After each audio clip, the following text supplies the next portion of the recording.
well, you're going somewhere where you don't know anything about it. I didn't know anything about Fresno. So there's a lot of hesitation to it. Like, where am I going? You know?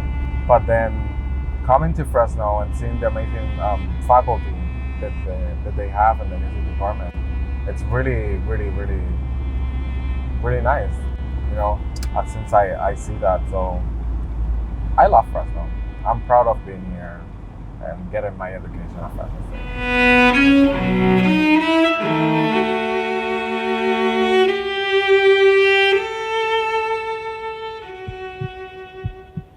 I'm Kelvin Diaz Inoa. I'm a music major. I came to the United States about 5 years ago, and I went to Philadelphia. There is the former cellist of the Dali Quartet. He is also from Puerto Rico, and I have always loved playing for him because he's an amazing musician. And I went to study with him in Philadelphia, and everything was going great there. But then I met Dr. Loewenheim. When I first met Kelvin in Mammoth Lakes, he played for me in a masterclass, and all I could think is what a huge talent I'm seeing in front of me, a raw talent, but how undisciplined that talent was. Instead of searching for a school, I was searching more for a professor that helped me develop in the technical way and musical way so I can achieve my goals. I met Dr. Loewenheim in a festival in Mammoth Lake, and it's a chamber music festival. And then I played for him in a master class, and he will go in the master class and he literally be like, "You're so talented, but you lack this. You have more discipline with this and this and this."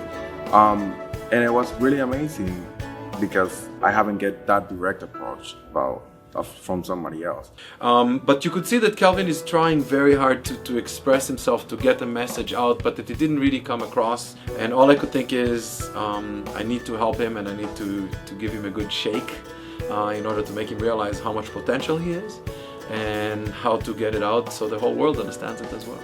I grabbed my car, I drew all my little things, the little things that I had, and just draw all the way here.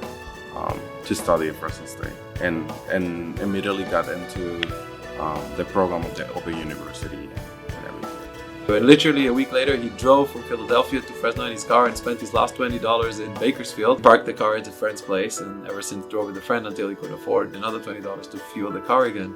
I thought that was actually a great sign of somebody who found someone that they believe in, of somebody who saw an opportunity to grow, of somebody who really truly wants to become great.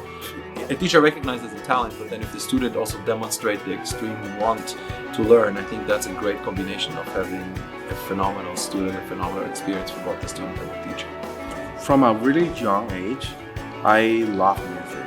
I was about 7 years old, and they make a music program in the school that I was studying at the time.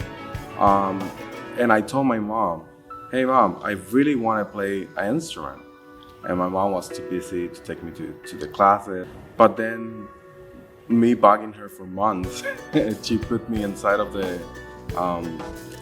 the school, and I immediately picked the cello. And from there, the cello speak to me so well.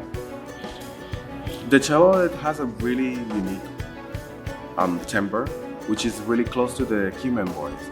And that for me is really interesting, and actually, without knowing that, being too small, I actually felt that. I actually felt that there was a connection with the voice, and I wanted to sing when I was little. Then from there, I always feel the cello speaks to me like a human voice, which is interesting.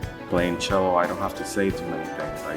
Just by playing, by doing a different vibrato, doing different expression, I can communicate something to the next musician, and that's really amazing.